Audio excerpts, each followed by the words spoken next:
नमस्कार। मोदी सरकार के 3 साल और आज तक पर हम सरकार का रिपोर्ट कार्ड एक तरह से ले रहे हैं। अब हमारे साथ हैं प्रकाश जावड़ेकर। नमस्ते। केंद्र एचआरडी मिनिस्टर। सही है ना रिपोर्ट कार्ड, क्योंकि आप तो एक तरह से प्रोफेसर हैं, टीचर हैं। ऐसा है कि जिनमें जनता के प्रति हमारी जवाबदेही है, तो आप हमारे लिए मंच दे रहे हो, इसके लिए हम आपको धन्यवाद देते हैं।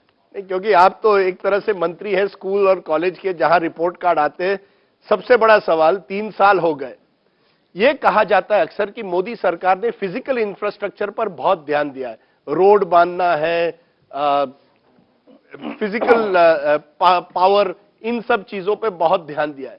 लेकिन जब बात आती है सोशल इंफ्रास्ट्रक्चर की, तो आप कम पड़ गए हैं, कमजोर पड़ गए, और एचआरडी मिनिस्ट्री पर अक्सर उंगली उठती है। आपने एक नई एजुकेशन पॉलिसी भी आज तक पूरी तरह से लाई नहीं है, और जो भी लाई है वो पुरानी सरकारों की पॉलिसी लोगों के सामने रखी है। नया कुछ नहीं किया है मोदी सरकार ने जहां तक एजुकेशन का है, और किया भी हो तो हमें पीछे ले गए हैं, और वो मैं बाद में आऊंगा कहां पीछे ले गए।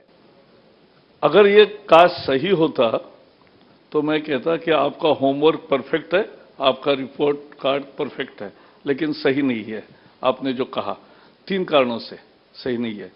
क्योंकि वास्तविकता है कि राइट टू एजुकेशन जो आया उसमें सारा जोर इनपुट पर था, तो इंफ्रास्ट्रक्चर कितना है वगैरह इसको ज्यादा महत्व आया। और हमने जो बदला है फ्रॉम इनपुट टू आउटकम, और इनपुट टू आउटकम में बदलाव जो किया, तो आपको 10 साल में अब पहली में जो बच्चा आता है वो सीधा 9वीं तक जाता है बिना रोक टोक का। हमने ये अकाउंटेबिलिटी लाई है कि लर्निंग आउटकम्स तैयार किए हैं, क्योंकि बार बार सर्वे में जो आता है कि 6ठी का छात्र 4थी का गणित नहीं कर सकता, 7वीं का बच्चा 5वीं का पाठ पढ़ नहीं सकता, तो ये शिक्षा नहीं है। और इसलिए पहली में क्या आना चाहिए, दूसरी में क्या आना चाहिए, चौथी में, 5वीं में, 6ठी में, हर स्टैंडर्ड में बच्चे की काबिलियत में क्या क्षमतावर्धन होना चाहिए, गणित में, भाषा में, विज्ञान में, ये तय किया। नई एजुकेशन पॉलिसी है कहां? मैं वही बता रहा हूं, ये भी एक नया एजुकेशन पॉलिसी का एक्चुअल इंप्लीमेंटेशन है कि लर्निंग आउटकम्स ये डिक्लेयर किए। ये सब स्कूल के दीवार पर भी लगेंगे, पेरेंट्स को भी मिलेंगे कि आपका बेटा 5वीं में है, इसको इतना आना चाहिए। और टीचर को हैंडबुक बना दिया है, तो टीचर की अकाउंटेबिलिटी, सबकी अकाउंटेबिलिटी स्थापित की है। तो first time India has developed it's learning outcomes in a very definitive and all have welcome. 1 2 5वीं और 8वीं में हमने सभी देश के राज्यों के मंत्रियों को बुलाया। हमने केब में चर्चा की कि 5वीं और 8वीं में रोकने की 25 राज्यों की मांग थी कि हमें अधिकार दिया जाए। तो राइट टू एजुकेशन में हम बदलाव कर रहे हैं, और 5वीं और 8वीं में रोकने की इजाजत राज्यों को दे रहे हैं। कैसे? मार्च में परीक्षा होगी, उसमें जो छात्र फेल होंगे उनको फिर से जून में परीक्षा देने का अवसर मिलेगा, और जून में भी वो अगर फेल करते हैं तो उसको उसी क्लास में रोकने की इजाजत या अधिकार राज्यों को रहेगा कि हमें ये पॉलिसी लेनी नहीं लेनी। 25 राज्य लेना चाहते, 4 राज्य नहीं लेना चाहते। लोकतंत्र है, कोऑपरेटिव फेडरलिज्म है, चल गया। 10वीं की बोर्ड मैंडेटरी किया। 2,36,00,000 स्टूडेंट्स 10वीं में बोर्ड एग्जाम देते हैं, केवल 7 लाख स्टूडेंट नहीं दे रहे थे। यह एबरेशन था। सब पेरेंट्स ने स्वागत किया, और टीचर एजुकेशन का कंप्लीट रिफॉर्म कर रहे हैं, क्योंकि आखिर शिक्षा का प्रशिक्षण बहुत महत्वपूर्ण है। और उसमें हमने बीएड डीएड कॉलेज सबसे एफिडेविट मांगा कि कैसे क्वालिटी क्या क्या है। सब बिजनेस बन गए हैं सर, सब बिजनेस बन गए हैं। ये बंद कर रहा हूं ये बीएड कॉलेजेस सब बिजनेस बन गए हैं। कोई तो टीचर की क्वालिटी देखिए, जो 1 लाख रुपए देकर डिग्री दे रहे थे, इन पर अंक को ये चलेगा चाबुक। इस साल एक भी नया बीएड डीएड कॉलेज हम दे नहीं रहे हैं। और बीएड डीएड कॉलेज में हम उनको ये कह रहे हैं कि सबसे एफिडेविट मांगे। 7,000 कॉलेजेस ने दिए वीडियोग्राफी के साथ एफिडेविट, स्टेटमेंट नहीं। और एफिडेविट के बाद हमने तुरंत बाकियों को शोकॉज नोटिस दिया। अब 3,000 ने और सबमिट किया। जो नहीं देंगे वो बीएड कॉलेज उनके बंद हो जाएंगे। ये काम हम करेंगे, अच्छे रहेंगे, बुरे जाएंगे। यही मोदी सरकार की पहचान है। लेकिन ये पॉलिसी बनकर कब आएगी? पिछली पॉलिसी 1986 की है। अच्छा है। और उसमें से आप कुछ लेके इधर से उधर मैं बता रहा हूं। और ये जो आपने बीच में बताया उसमें काउंटर क्वेश्चन है न्यू एजुकेशन पॉलिसी पे बताने के साथ, ये 5th में जो आप कह रहे हैं कि स्टेट पर आपने छोड़ा है, एक एक बच्चे का नहीं, ये डिटेंशन अभी क्या है, राइट टू एजुकेशन में नो डिटेंशन है, हाँ, आप रोक नहीं सकते। ये रोकना है या नहीं रोकना है, ये नीति राज्य सरकार तय करेगी, हम राज्यों को अधिकार देंगे, लेकिन उसका मानक तय किया कि 5वीं और 8वीं में ही केवल रोक सकते हैं, और वो 2 बार उसको चांस देने के बाद अगर वो फेल करता है तो ही रोक सकते हैं। ये पढ़ने के अधिकार के साथ डायरेक्ट कॉन्फ्रंटेशन नहीं है, ये पढ़ने के अधिकार को मजबूत करता है, सही पढ़ाई का रास्ता दिखाती है। पिछले 10 साल में बहुत देश का नुकसान हुआ, किसी भी टीचर को पूछिए, किसी भी पेरेंट्स को पूछिए, कोई पढ़ नहीं रहा। अनेक स्कूल केवल मिड डे मील स्कूल बन गए, आना खाना जाना, इस तरह से स्कूल नहीं, स्कूल में पढ़ाई भी होनी चाहिए, तो ये होगा। न्यू एजुकेशन पॉलिसी क्यों नहीं समग्र, जो मेरा मुख्य सवाल न्यू एजुकेशन पॉलिसी, इतने ग्रे एरियाज हैं जो कि मंत्री कितने लोगों को समझाएंगे? मैं बता रहा हूं ना, न्यू एजुकेशन पॉलिसी जल्दी आपके सामने आएगी, देश फिर चर्चा भी करेगा, स्वागत भी करेगा, उसका मुझे पूरा यकीन है, क्योंकि 2 साल डेमोक्रेटिक लार्जेस्ट कंसल्टेशन हो गया है। 2 साल हमने कंसल्टेशन किया, ग्राम पंचायत से लेकर सांसदों तक, सांसदों का भी एक अलग एजुकेशन डायलॉग किया, बाकी शिक्षाविदों से लिया, लाखों करोड़ों सुझाव अच्छे आए, उन सभी सुझावों को वर्गीकरण करके एक एक टॉपिक पर क्या क्या सुझाव आए सब तैयार है। इस सप्ताह में ये कमिटी घोषित होगी, और ये मुझे अपेक्षा है कि 3-4 महीने में वो अपना रिपोर्ट जारी करेगी। ये नई नीति ये देश को आगे ले जाने वाली, विज्ञान तंत्रज्ञान के युग में विज्ञान तंत्रज्ञान का स्वागत करने वाली, एक प्रोग्रेसिव थिंकिंग को डेवलप करने वाली, एक मानवीय मूल्यों का जतन करने वाली, ऐसी एक सशक्त शिक्षा नीति जो आने वाले 25 साल देश का शिक्षा को सही मायने में एक दुनिया का दर्जा देगी, इस तरह का शिक्षा नीति आएगी। जावड़ेकर जी, आप बात कर रहे हैं कि न्यू एजुकेशन पॉलिसी, एक तो आप कह रहे हैं कि 1 साल के अंदर अंदर फाइनलाइज हो जाएगी। बिल्कुल 1 साल के अंदर फाइनलाइज हो जाएगी। आप कह रहे हैं ये देश को आगे ले जाने के लिए बहुत साइंटिफिक किस्म की पॉलिसी होगी। दूसरी तरफ एलिगेशन लग रहे हैं कि और ज्यादा एक आरएसएस का प्रभाव पड़ रहा है, बड़े टाइम तक एचआरडी मिनिस्ट्री के ऊपर ये इल्जाम लगते रहे हैं कि एक सैफ्रनाइजेशन हो रहा है। कहा और आपको दिखा कुछ? मेरा तो पीला है। ये तो पीला है, पर जो एजुकेशन है, जो सिलेबस है, उसमें धीरे-धीरे राइटिस्ट सर, राजस्थान में सिलेबस में गाय पर चैप्टर है सर। 1 मिनट, राज्यों का एससीईआरटी, ये राज्यों शिक्षा, ये मूलतः स्कूल शिक्षा, ये राज्यों का विषय है, और राज्य के किताबें राज्य सरकारें की जो बोर्ड्स है, स्टेट एजुकेशन एससीईआरटी, वो तैयार करती है। हमने जो एनसीईआरटी का बुक्स है, उल्टा मुझ पर लोग कर रहे हैं कि 3 साल हुए अब अपडेशन भी नहीं कर रहे हो, तो ये है उल्टा, हमने एक भी अभी बदलाव नहीं किया है। इस सवाल को पलट कर अगर मैं पूछ सकती हूँ, ये कहा जाता है that schools and universities are the nurseries of an ideology. Correct. So for years अब ये आर्ग्यूमेंट किया जा रहा है कि एक तरह की आइडियोलॉजी है, एक तरह की सोच है जिसको हमारी यूनिवर्सिटी में बढ़ावा दिया गया है। क्या आपको लगता है कि ये लेजिटिमेट भी है कि एक सरकार जिसकी एक अलग सोच है उसको वो रिफ्लेक्ट करे सिलेबस में, पढ़ाई में, स्कूल में, यूनिवर्सिटी? ऐसा कुछ हमने किया ही नहीं, नहीं, क्योंकि हमारी आइडियोलॉजी लोगों ने स्वीकार की, लोगों ने हमें चुन के दिया, तो इसलिए हमने कहाँ बदलाव किया? एक भी टेक्स्ट में हमने बदलाव नहीं किया। नंबर 1, आपने बदलाव कहाँ किया? हाँ बताओ। आपने जिस तरह से वाइस चांसलर्स की अब अपॉइंटमेंट्स की है, अब लेटेस्ट लीजिए Indian council for social science research, आपने एक ऐसे व्यक्ति को किया है जिसके कॉलेजियम में 12 लोग ऐसे थे उस व्यक्ति को चुनने के लिए जो जीवंत भी नहीं है। 12 मरे हुए लोगों के नाम आपने रखकर एक ऐसे व्यक्ति को कहा है जिसके बड़े से बड़े इतिहासकार कह रहे हैं ये कहां से ये। हाँ, मैं बता रहा हूं आप क्या है, रामचंद्र मैं गुहा बताता ने हूं, तो एक मिनट ट्वीट में कहा है कि बताता आपने आईसीसीआर का पद जो है पहले बिल्कुल नीचे राजदीप अगेन होमवर्क फेल हुआ, क्योंकि मैं बता रहा हूं ना, अब ऐसा है कॉलेजियम पहले आईसीसीआर ने तैयार किया जी, जिसका हमारा कोई संबंध नहीं, थोराट साहब अध्यक्ष थे, उनको सरकार को पूछते नहीं है, और उन्होंने तैयार किया कॉलेजियम। अब कॉलेजियम 2013-14 में तैयार किया उन्होंने, और 14 के बाद 17 आने तक 10 लोग उसमें से मर गए, स्वर्गवासी हो गए। तो अब मरे, ये तो नेचर की फिनोमिना है। अब इसमें जो 10 लोग गए उनको ना खत गए। अब इस कॉलेजियम ने जजेस जैसा ही एक अपना कॉन्स्टिट्यूशन संविधान बना लिया कि the file doesn't come to ministry, collegium will elect next collegium, collegium will elect its president, collegium will elect its council, so everything is done by judges appoint judges। ऐसा ही यहाँ एक नियम कर दिया। एक मिनट, आप खुश हैं जिस ये व्यक्ति मैं को नहीं, आपने किया मैं बता रहा हूँ, एक मिनट, या जिस वाइस चांसलर को आप बिल्कुल बना रहे हैं? सुना, बिल्कुल बता रहा हूँ। हमने जो किया है मेरिट के आधार पर किया। जो बीबी कुमार है, Ramachandra Guha is not final arbiter of education excellence, let me tell you very clearly. B B Kumar North East के सभी ट्राइब्स का शोध करने वाला देश का सबसे नामी शोधकर्ता है। इस्लाम का अच्छा, एक इस्लाम पर बहुत अध्ययन करके जिन्होंने 30 किताबें लिखी वो बीबी कुमार है। तो बीबी कुमार के जानकारी के बिना इस तरह का उन पर आरोप लगाना, Ramachandra Guha is not the final arbiter of. मैं यही पूछ रहा हूं कि कुछ लोग अलग विचारधारा के हैं, वो हो सकते हैं, वो आप पर ये आरोप लगाते नहीं, हैं। हमें तो, हाँ। मैं ये पूछ रहा हूं कि वाइस चांसलर जिस तरह से नियुक्त किए अच्छे जाते हो रहे, एक क्या आप बताओ। खुश हैं?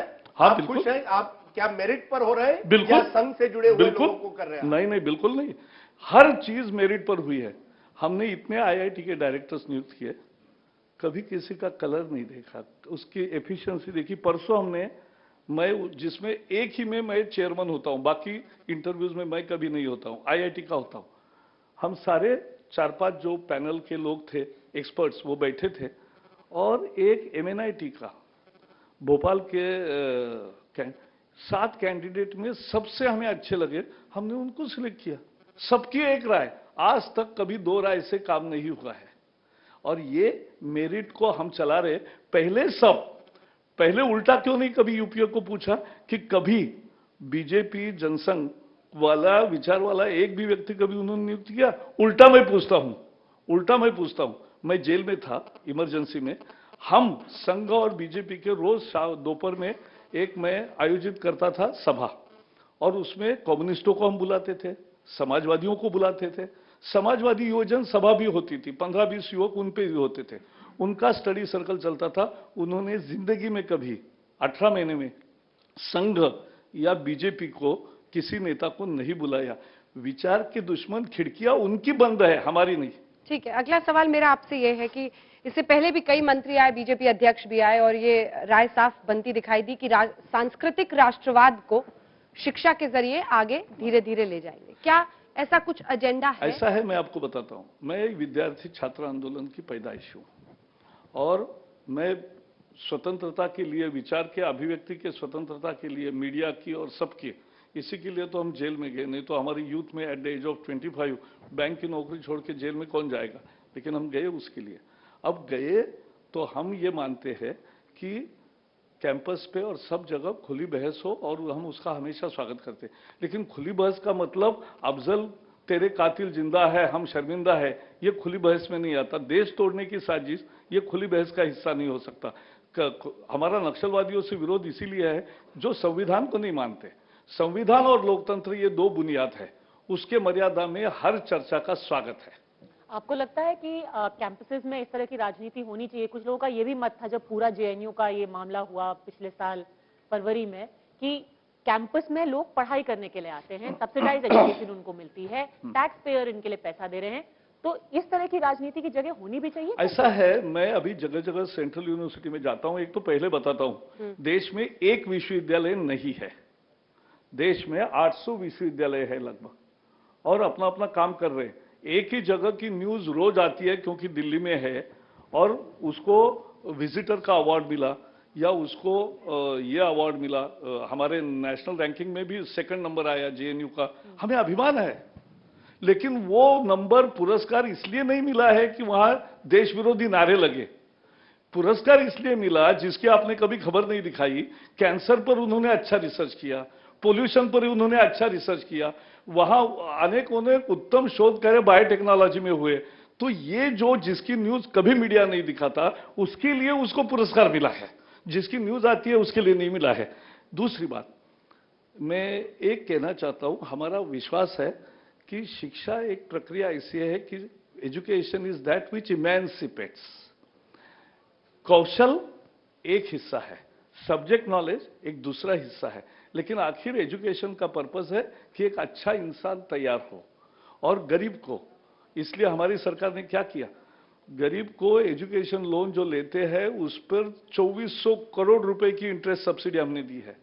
आईआईटी में जो भी schedule caste, schedule tribe, OBC, BPL और दिव्यांग आते हैं उनको फीस नहीं भरनी ही नहीं पड़ता, 1 रुपया भी नहीं भरना पड़ता है। और जो 5 लाख से नीचे इनकम है उनको 2/3 रेमिशन है।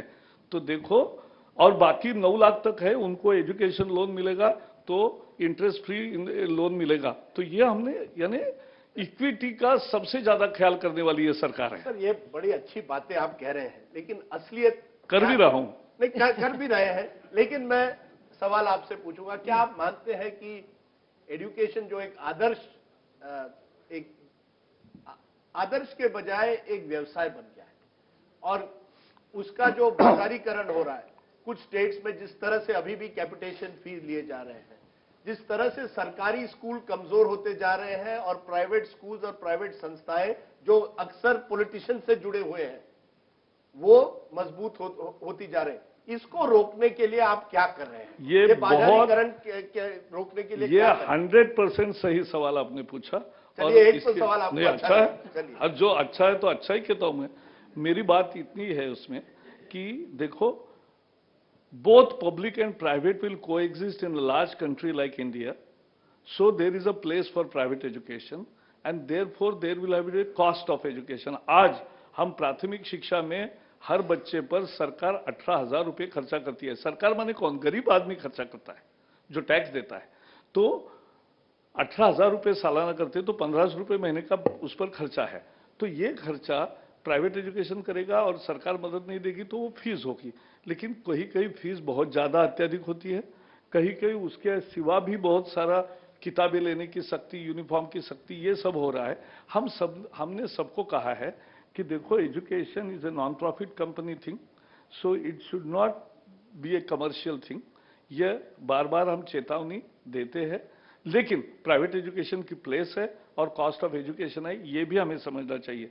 मैं अभी सेंट्रल यूनिवर्सिटीज में जाता हूं, जेएनयू में भी या कहीं भी जाता हूं तो मैं बताता हूं, हर दिल्ली यूनिवर्सिटी के अनेक कॉलेज में गया तो मैंने कहा कि एक छात्र पर 2.5 लाख रुपए पर ईयर सेंट्रल यूनिवर्सिटी का खर्चा है और फीस 15 रुपए है।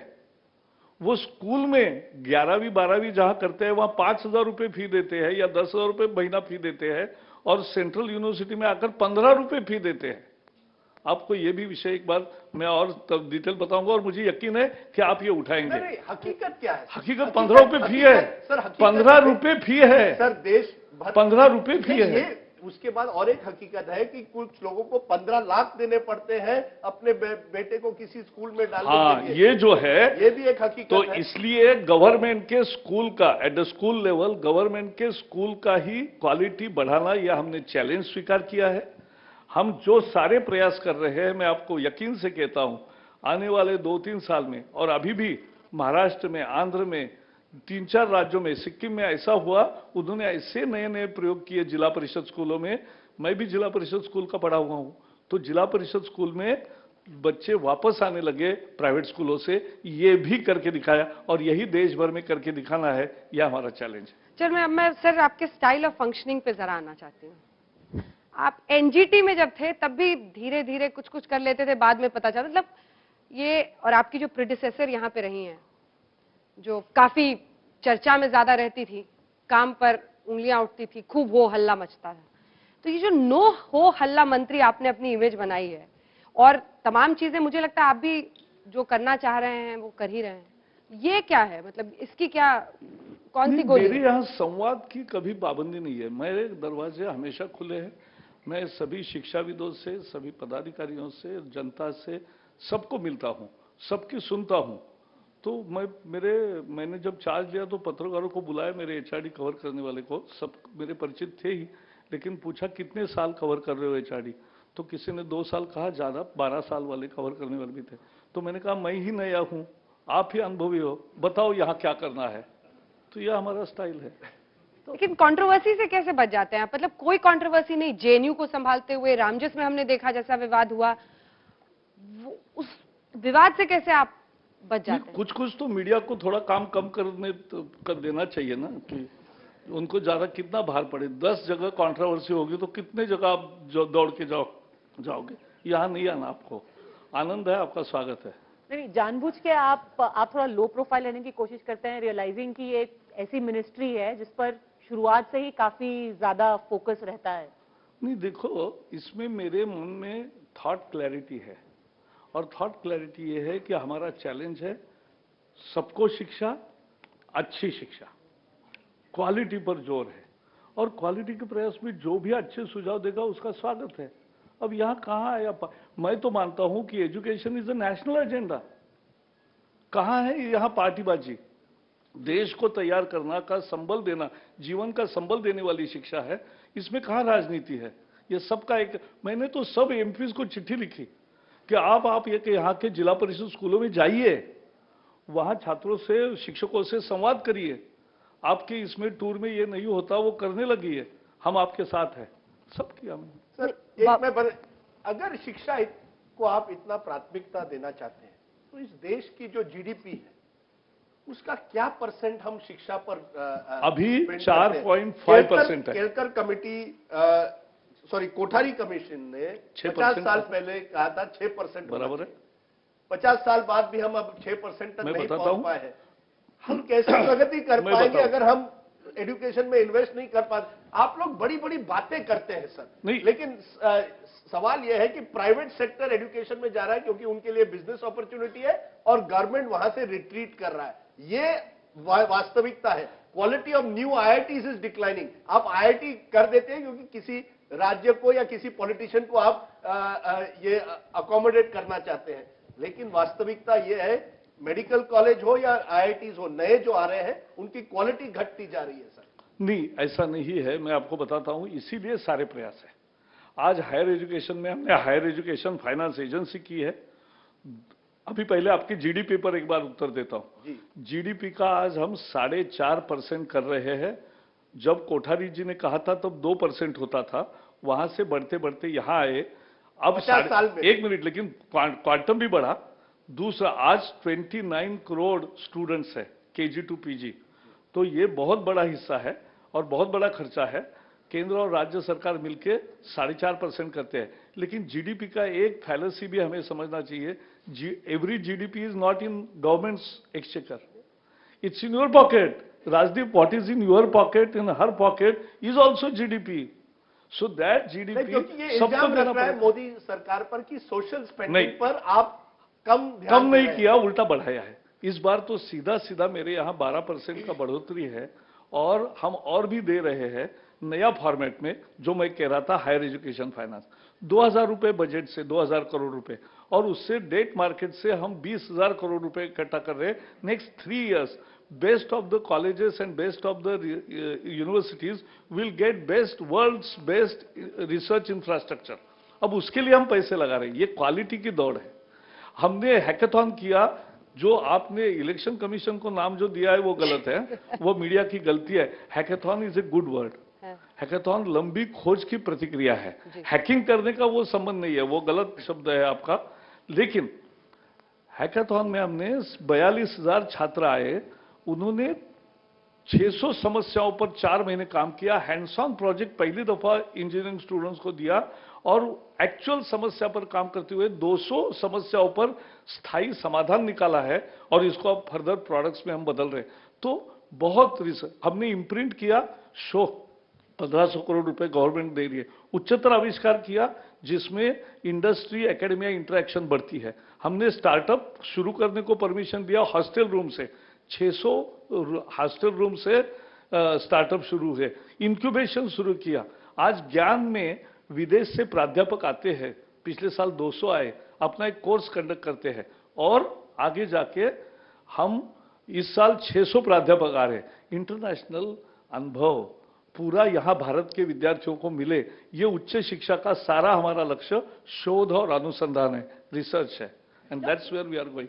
एक मैं बताना चाहूंगा, एक 2 मिनट मेरे लिए। मोदी सरकार ने क्या टेबल पर लाया, क्या बदलाव किया? 3 बदलाव किए। एबल लीडर स्टेबल गवर्नमेंट, दूसरा बदलाव महंगाई जो 10 साल इकोनॉमिक प्राइम मिनिस्टर होते हुए भी जो महंगाई पर लगाम नहीं लगा सके थे, हमने महंगाई पर पूरा लगाम लगाया और हमने भ्रष्टाचार का खत्म किया। सारे दलाल आज मंत्रालय से गायब हो गए, ये किसी को भी पूछो, क्योंकि सारे एजुकेशन सेक्टर में मैं सुनता हूं अभी भी दलाल बहुत है नहीं, सर।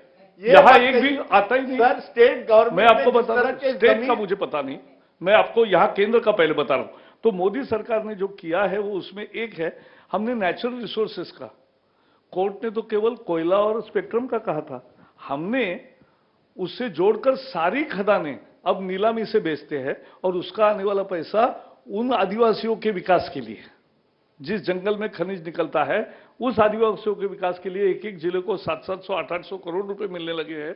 ये बहुत बड़ी उपलब्धि है। और इसके साथ साथ हमने कितनी सिंपल ट्रांसपेरेंसी, ये एलईडी लाइट्स है, जमाना एलईडी का है। आप एचआरडी से अब मैं देख रहा हूं दूसरे मिनिस्ट्रियों पर जाना है, जरूर है, क्योंकि ये फर्क हमने किया है। अरे भाई, ब्रिटिशों की मानसिकता से अटेस्टेशन भी, ब्रिटिश कहते थे कि केवल अधिकारियों का ठप्पा लगेगा तो तुम अधिकृत हो, तब तक नहीं, और 67 साल वही चला। मोदी जी आए, मोदी जी ने बदला नहीं चाहिए, लाल बत्ती नहीं चाहिए, ये करने की हिम्मत, ये फर्क हमने करके दिखाया, ये एक बहुत महत्वपूर्ण उपलब्धि है, ये समझना चाहिए। इससे पहले कि आप पूरे सरकार की कामकाज पर बात करें, एक आखिरी सवाल अगर हम एचआरडी के बारे में पूछ सकते हैं। जो राजदीप ने बोला था कि क्वालिटी कम हो रही है, खासतौर पे आईआईटी, क्योंकि वो प्रीमियर इंस्टीट्यूशन है, एक्सेसिबिलिटी आपने बढ़ाई है, ज्यादा आईआईटी खुल रहे हैं। एक वजह उसकी राजनीति भी है कि कोई कहता है कि हमारी कंस्टिट्यूएंसी में आईआईटी होनी चाहिए, वहां आईआईटी बन जाते हैं, पर उससे क्वालिटी कम हो रही है। प्लेसमेंट जो 2016-17 में हुआ है, 3 लोग जो पास आउट होते हैं आईआईटी से, उनमें से एक का अब नौकरी नहीं मिल रही। नहीं, ये सच नहीं और है, ये लगातार मैं आपको बताता हूं। जा रहा है। नहीं, कैंपस प्लेसमेंट अभी भी देखो, आईआईटी का एक खुद का ब्रांड है, ब्रांड वैल्यूज पूरी दुनिया में है, और नए आईआईटीज भी मेंटोर करते हैं पुराने आईआईटीज, और वो बहुत अच्छा है। यहां सबसे बड़ी समस्या थी कि 30% फैकल्टी वैकेंसी थी, ये मुझे विरासत में, यानी मोदी सरकार को विरासत में मिला हुआ चीज है। हमने नए आईआईटी काउंसिल में निर्णय किए कि विदेश में जाकर जो अपने अच्छे छात्र वहां शोध करते हैं, उनके इंटरव्यूज होते हैं, साल में फेयर्स होते हैं, जॉब फेयर्स वहां होते हैं, तो उस फेयर में आईआईटी जाएगी कॉमन सबके लिए, और अच्छे अच्छे टैलेंटेड इंडियन छात्रों को वापस बुलाएगी, और अच्छा सफलता आने लगी। एक एक विश्वविद्यालय में, आईआईटी में 2-2, 4-4, 5-5 प्रतिभाशाली भारतीय युवा जो अदरवाइज वहां सेवा करते, वो वापस आने लगे। तो ये हो रहा है।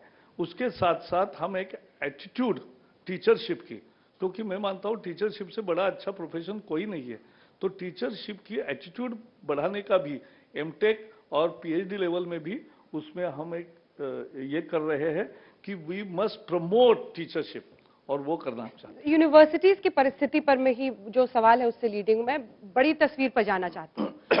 इस वक्त जो हम अपने यूनिवर्सिटीज में देख रहे हैं, एक तो आईआईटी की सब क्यूएस रैंकिंग होती है वर्ल्ड ऑर्डर की, उसमें हम नीचे आए हैं। हाँ, आईआईटी बैंगलोर आए, थोड़े ऊपर गए, लेकिन बहुत पीछे है।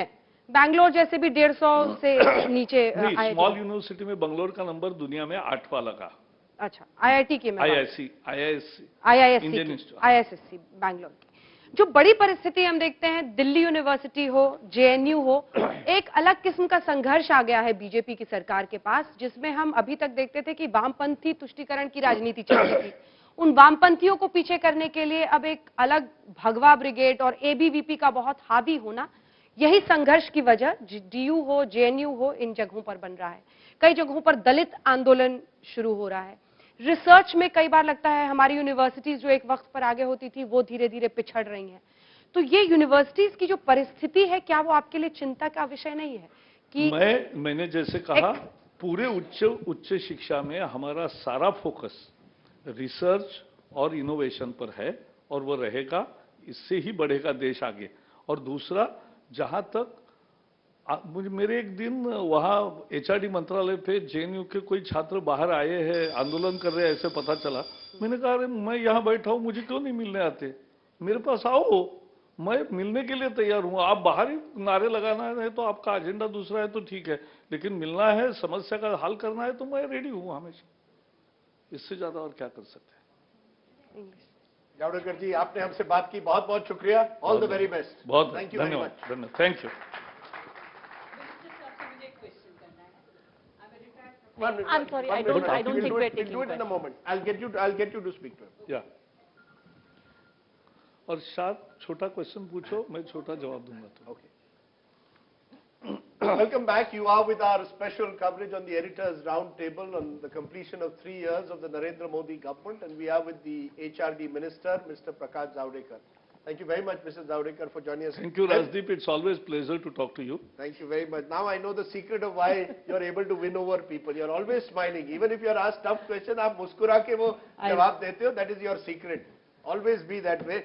But tell me this. When I told a friend that I'm meeting you, they said, please ask Mr. Javadekar, why is it that private school fees are going up out of proportion even as quality may not be at the same level?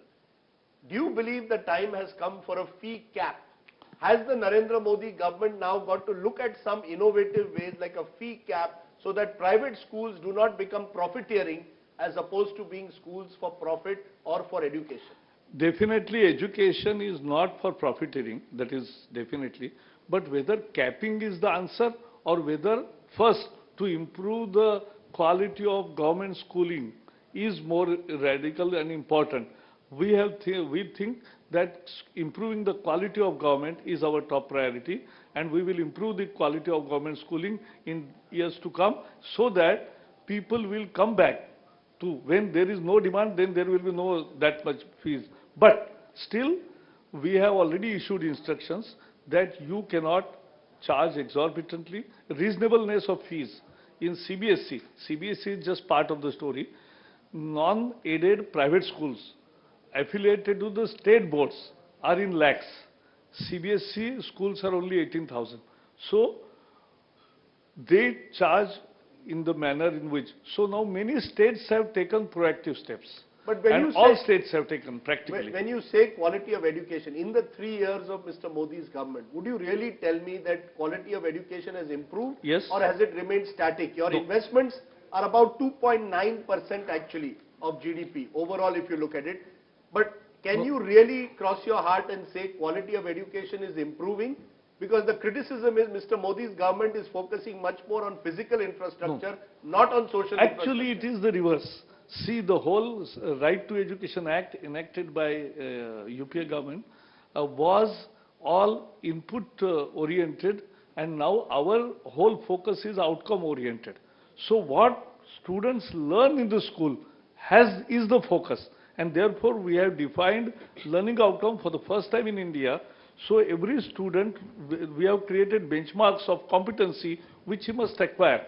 So that is first. Second, we are giving states the right to detain the students in 5th and 8th if they want to do it, but by giving 2 chances to the students, not by the sake of keeping him the same division, but to ensure accountability of all and to ensure that every student learns, because that is important.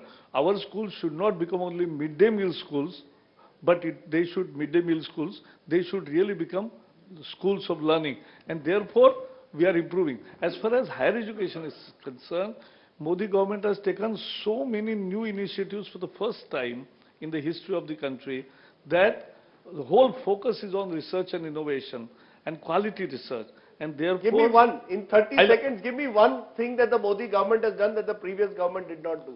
5 things. Give me one. One, in 30 seconds, 5 things. Gyan, which we started, 200 professors came last year, and they are taking course here by staying here for 2-3 weeks. Then this year 600 are coming. We have created a higher education finance agency. We are putting in 20,000 crore rupees, 3 billion in next 3 years for improving the research infrastructure. We have created the imprint, the research proposals backed by government. Then we have started incubation centers on IIT campuses. We have started the industry academia interaction through Uchchatra Avishkar Yojana. These are all new initiatives to improve the quality of research. My question to you is, Prime Minister Modi says he's a Swayam Sevak, and we all know that That's the good. RSS... You all also should be. My question is, Prime Minister Modi says that he's a Swayam Sevak, and we know RSS and its thinking on education.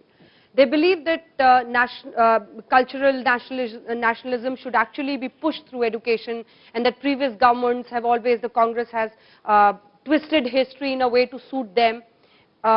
Only their leaders have been given due worth and space in the history books. So RSS wants its own agenda. Is there a pressure on you as the HRD minister?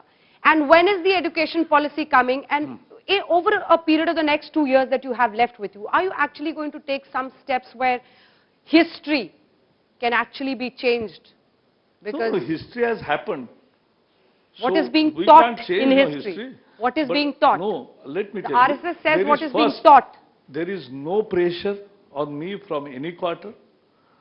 And because we believe that we must train our students with real capacities. Skill education is one part of the education. Subject knowledge is another part of the education. But the real purpose of education to bring out a good human being out of it with human values, gender parity, respect for each other, dignity of labor, brotherhood, non-violence. All these things are essential human values. All religions tell the same values. No religions tell something different. And therefore, you are teaching values of humanity, brotherhood. And that is what is essentially the education. And so, we are not imposing anything, not even language. I have made it very clear, my 3-language formula, as per my simple understanding is, Constitution has recognized 22 languages. English is our linked language. So out of these 23 languages, students can choose any 3 languages which he wants to learn. That's his choice. Or if he wants to learn more 4th and 5th language, most welcome, because मैं भाषाओं से प्यार करता हूँ. I love all languages, all world languages. And so, I'm actually going to continue with Anjana's question, but I'm going to rephrase it a little bit. ठीक है? Rephrase it. Even if there is no pressure on you, on your own, do you as HRD minister think there is a need to correct the way history has been written in our country? Not I have change not it, gone into this correct issue because my primary focus was to improve the school education quality, to motivate teachers, and I have done it in my adopted village when I was not education minister. But I always go to schools when even I was not MP also, because whenever I was MLC in Maharashtra, I was elected by teachers and graduates. So I adopted a Bundelkhand village, a very poor village and most backward society, and still backward class majority society, and there the 10th result was 11%. 12th result was 28%. I motivated teachers. I trained them again. And I used to go every month. And then I made parents also aware. And with the participation of community, how the whole scenario changes, within 7 months, 11% became 51% and 28% became 82%. That's what happened. So students were the same, teachers were the same, only you change your approach and things happen. Because teachers are good. If you motivate them, they work good. If you don't motivate, everybody is sluggish, becomes sluggish. Then, next year, 82% became 85% and 51% became 77%. So, this is how we should take. And now we are doing Shikshan Manthan. But why 5 regional you workshops. tell me, why should a young person today become a teacher? You are a teacher yourself, or you come from a family where there have been His mother has taught him. Yeah, my mother is a professor Yes, for and 20, 40 years. I always meet her and it's always so you pleasure tell to me, see you. why should anyone become a teacher today? What is I'll tell you. look at the salary structure, No. look at the incentive. You are saying you are motivating Sir, teacher. Nobody wants to become teachers and professors It's today. not comparable to top of the media, but it's much comparable to various other. No, it is better. It is better, very but good. Would you agree that No, there with needs seven, to be fifth, seven. How are you going to encourage people to become politicians? That's a good question. See, wherever I go in schools also, our colleges, I ask who you want to be. And somebody who says, who wants to be teacher? So those who say teacher, I promote them, I welcome them, I felicitate them at a one level. But that's an individual experiment. The more thing is, we want to bring in the value of teachership into the students. And simultaneously, we are starting also Swayam, India's own MOOCs. That's a new thing. We have seen edX. We have heard of Khan Academy. Now the Swayam platform will offer, like ATM is anytime money, we will offer ATL. We will offer AWL, anytime learning, anywhere learning, lifelong learning. Even if you want to take Rajdeep any course of your choice, we will be giving you best of the professor teaching. आप Modi The जी से ये material- बड़ा सीख गए हो। मोदी जी ये जो anagram बड़े अच्छे लगाते हैं, AWL, IT equals IT, ये भी आप भी सीख गए हो मोदी जी के साथ। नहीं, लेकिन फैक्ट है ना बाबा कि anywhere learning, lifelong learning, MOOCs, we used to borrow. Now we will have our own MOOCs, 2,000 courses, and best of the best brains of this country. Even we will invite you to give lecture on a good lecture on journalism, so that students can learn throughout the country. That's good. नहीं, but आपने वो history वाली बात address नहीं की। क्या क्योंकि आपको मैंने लगता अभी है कुछ कि किया हिस्ट्री नहीं है। को I अभी have not तक addressed the issue. No, but do you think after your assessment of what has been taught in our schools and colleges all this while that history has been taught either in a sanitized way or in a colored way? मेरा ऐसा कहना है कि I believe in students' ability to understand the reality. कल मैंने दंगल देखा तो लड़कियां अपने तरीके से सीखती है, सभी सीखते हैं। तो आप कुछ भी पढ़ाओ, लोग अपने तरीके से सीखते हैं। I believe in my young talent and that's my answer. But if I'm reading the same thing in the book and my professor is telling me the same thing, I will follow what my guru is telling me. How will I know any other worldview? You recollect how you have excelled in your job and what you have learned, what impression it has left. Only the good human value, those teachers who imparted has remained with you, and the core subject knowledge has remained with you. And that's what takes you ahead. What is the difference between Kapil Sibal as the education minister and Prakash Javadekar as the education minister, and how you view education today in schools? Because now the exams are again like the 7th, 8th, 9th, all the exams have become very difficult. No, Because not- there not was an effort Supplementary at that to time. Supplementary to that is Mr. Sibal brought the right to education. Yes. And it's a controversial legislation. Many believe that your government now wants to dilute that. No, we don't want to dilute. You don't want to dilute it. No. See, Do you believe it was a good legislation? I'll tell you, Sarva Shiksha Abhiyan was the beginning of expansion of scientific way, expansion of education undertaken by Atal Bihari Vajpayee ji, and Murli Manohar Joshi was that time the education minister. And during Kapil Sibal's time, this legislation came, and let me tell you, this was passed by support of everybody. We gave various suggestions, and now that has ensured expansion. But expansion is one thing, quality is different thing. And so our whole aim is Sabko Shiksha, Achhi Shiksha. Expansion has happened, now let's strive for quality. So to answer Anjana's question about Kapil Sibal versus you, how would you say Maybe that? everybody is a good. See, in politics, I'll tell you one big thing. Politics is most misunderstood and underrated profession in this country. Everybody who has come to this level has come with some sacrifice, some talent, some efforts, and some very passion. And without that, nobody comes here. So I respect everybody. So you In think how you people view have been exams. a little unkind to the Congress in that sense? No, but I have not said this. I am respecting everybody. In how you view exams in schools. School exams Yeah. are not there now. The exams, there has to be a challenge. Unless you don't have a challenge at all, you tend to go sluggish. वो मैं फिर दंगल का उदाहरण देता हूँ। वो कहता है, कल ही मैंने देखा तो मुझे वो याद है, he says कि नहीं मैदान में उतर के लड़ाई लड़नी चाहिए, यानी खेलना चाहिए, प्रतिस्पर्धा में जाना चाहिए, भाग के नहीं वापस आना है। तो वो प्रतिस्पर्धा में जाना तो अच्छी चीज है।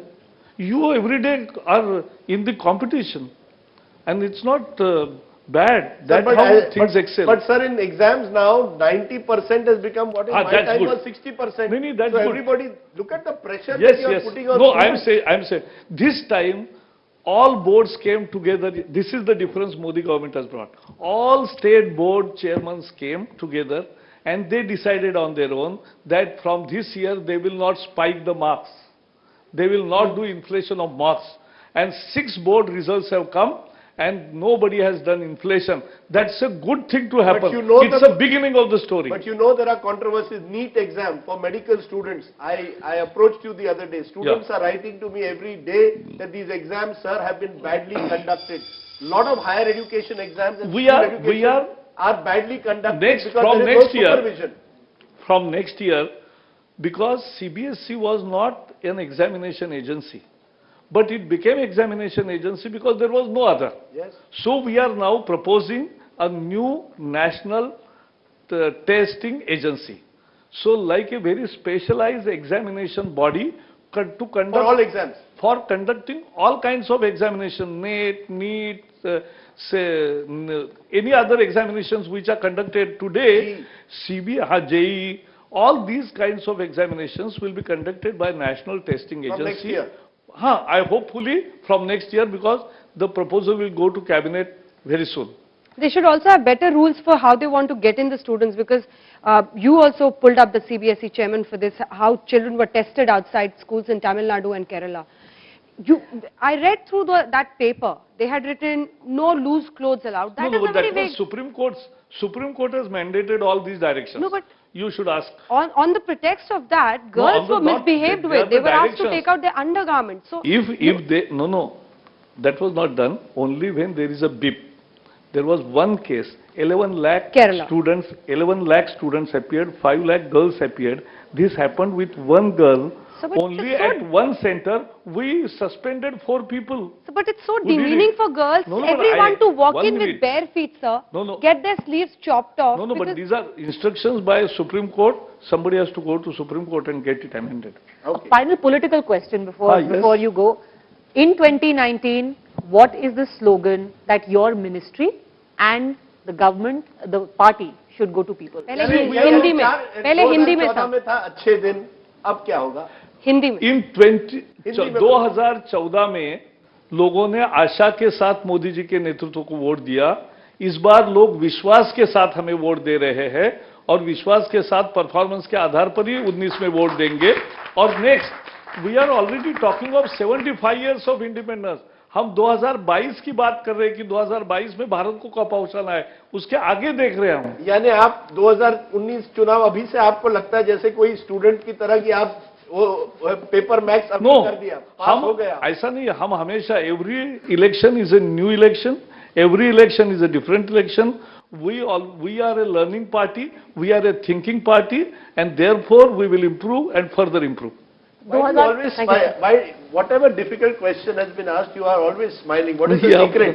मुझे क्या लगता करते हैं है- आप सुबह? योगा क्या है? नहीं, yoga What is your secret? जो करता हूँ मन से खुश रहता हूँ, तो चेहरा अपने दिल का आईना होता है, मन का आईना होता है. यही मेरी मान्यता अरे है. वाह. Poetic Prakash Javadekar. Thank you so much, sir, for taking all our questions. Thank you. Thank you, sir. Thank you.